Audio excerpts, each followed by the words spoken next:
Okay, so today's clip is on energy systems. I'm going to briefly outline the characteristics of each of the energy systems. I'm going to use that information then to answer an exam style question. So we know there are three energy systems, one aerobic system and two anaerobic systems. And this is the key sort of information that you'll need to know for your exam. The good news is you can get a relatively large amount of information onto quite a small table, and that will help you then in your revision for the energy systems. So these are some things we're going to be going over for each energy system. What fuels it? How long does it last? What intensity would you be working at using that system? Examples for each system, and then limitations for each system. So the aerobic system utilises oxygen.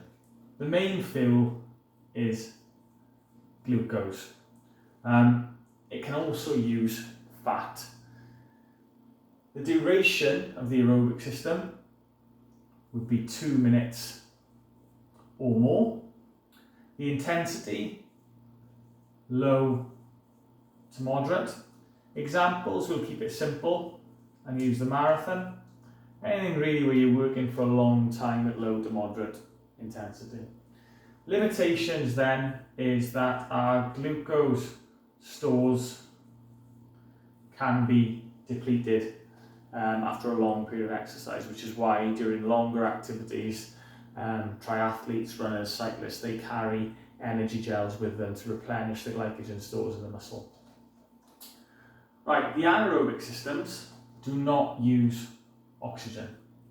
The first anaerobic system we'll talk about is the ATP-PC system. The fuel is ATP-PC, which is found in the muscles, okay? Adenosine triphosphate and phosphocreatine. Duration, roughly 0 to 10 seconds, even though you can increase your phosphocreatine stores through training and supplement. Intensity would be high, and it's explosive. So any activity where you're jumping, kicking, sprinting, doing something explosive, you are using the ATP-PC stores. Examples, we'll keep it simple and we'll use the 100 meters as an example. Limitations, again, is that we've got about 10 seconds worth of ATP-PC stores and they can be depleted. They will take 2 minutes of rest to be fully refilled in the muscles, which is why you see people when they're training strength and power, they have quite a long rest time in between sets. Lactic acid system then, fuel, glucose, duration, 1 minute to 1.5 minutes, high intensity, we'll use the 400 meters as another simple example from athletics. And again then, the limitations here would be that lactic acid buildup causes fatigue and pain. Okay, so these characteristics in terms of your revision, pardon me, in terms of your revision are going to be key for any question in the energy system. The great thing is you can use one page, there's no sentences, they're just words and numbers, and you can learn those. Once you've learned those, you're equipped really to answer questions on the energy systems. So we'll move this one down. We'll bring the question across.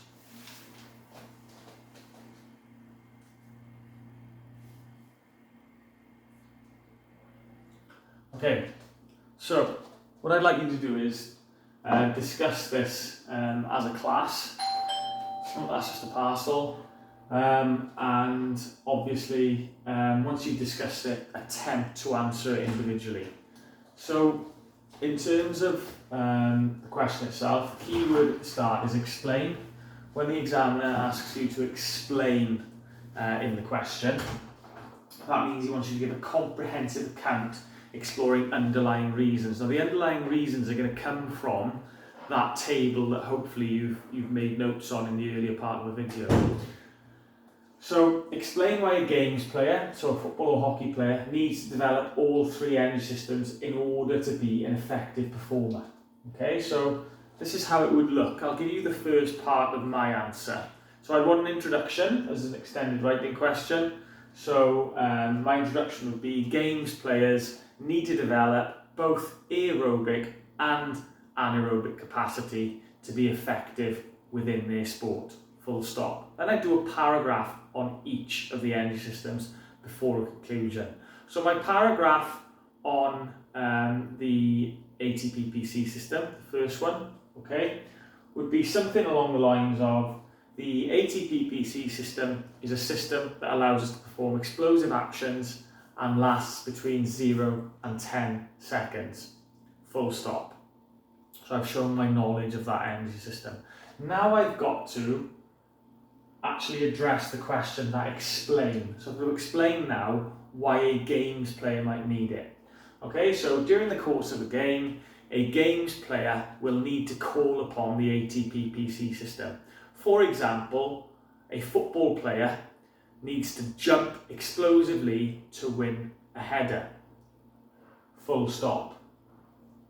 By developing the ATP-PC system, the football player will be able to jump higher than his opponents and win headers. By training, he can also increase the amount of ATP-PC stored in the muscles, and that will allow him to complete explosive movements like jumping and heading in the final minutes of games also.